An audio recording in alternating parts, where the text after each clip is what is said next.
This is an ABC News special report. Thailand rescue. Race against time. And good evening. We interrupt regular programming to bring you this special report tonight. I'm Tom Llamas at ABC News headquarters in New York. Authorities have just announced a daring rescue effort is now underway to save the lives of those 12 boys and their soccer coach trapped for 15 days inside of a cave in Thailand. The soccer players and their coach are in a weakened condition inside that cave in an area losing oxygen, and many of the boys don't know how to swim.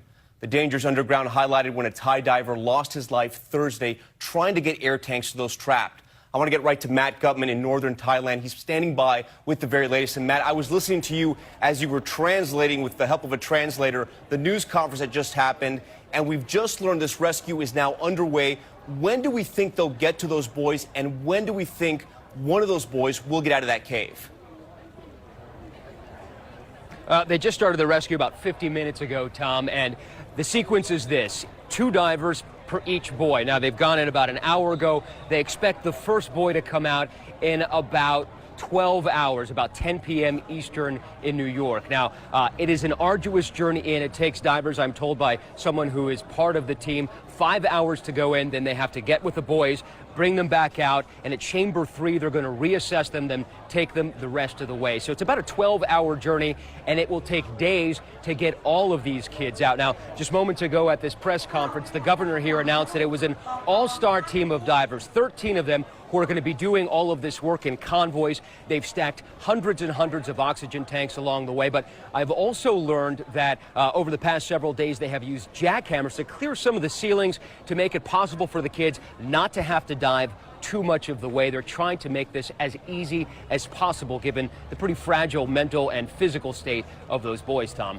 Now, Matt, we also know that those Thai officials said 2 quotes that stood out to me. One, we can't beat nature or time. And they also said readiness is at the peak. Right. It sounds like it is go time right now.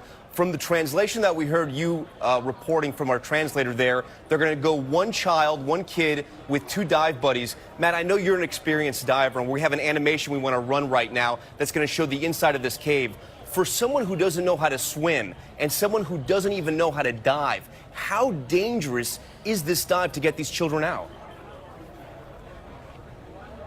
It's extraordinarily dangerous, which is one of the reasons that it's taken so long to prepare everything to make this dive for them. But all these kids need to know in terms of diving is how to breathe while staying calm. The biggest danger is panic. So they may try to rip off their own face mask. They may try to go after the other divers in their state of panic. But the other divers can control their buoyancy. That means the level in the water. They can control basically how they proceed in the water. They're going to drag them through, and then they can float them on their BCDs, which are those basically inflatable vests that divers wear, which control your buoyancy in the water. So it can be done as long as these kids can stay calm with these divers right next to them. But we're talking about a 6-hour dive, and for so many of these kids, this is going to be a brand new experience. I want to bring in James Longman, who has been at that cave from the get-go, from when this first started. James, they've moved the press away from the cave, and they announced why at this press conference, saying basically this operation has gotten too large. They want to make sure they make no mistakes.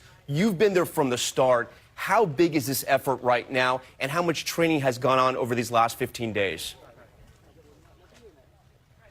Tom, it's been enormous. If you take a look behind me up this dirt track, it's just through there that the cave is, under these mountains behind me, these green, lush hills, which is part of the reason I think that they've moved ahead so quickly with this operation today, because of this weather front. And you can see that over the hills there, all this greenery, that is sucking up all the water, and it's flowing down into those caves, which they function basically as a natural drainage system. And so rescuers have been working around the clock to try to bring the water levels down in that cave. It seems as though, as Matt was saying, that they're going to use jackhammers to try to remove parts of the cave so they can leave their heads above water. But if they don't act now, this weather that you can see moving in is going to make it even more difficult for them. We were up at that cave for days and days in the heat. Now the rain has started, and it seems as though these are no longer the conditions that they want to be leaving these boys in. Okay, James, before I let you go, just to reiterate, you're saying it's starting to rain, or it looks like the rain is going to start again?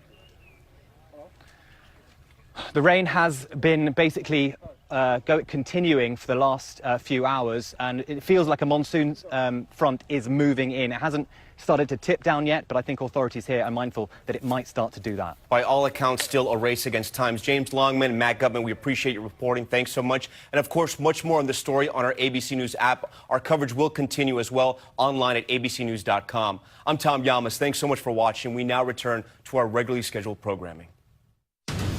This has been a special report from ABC News.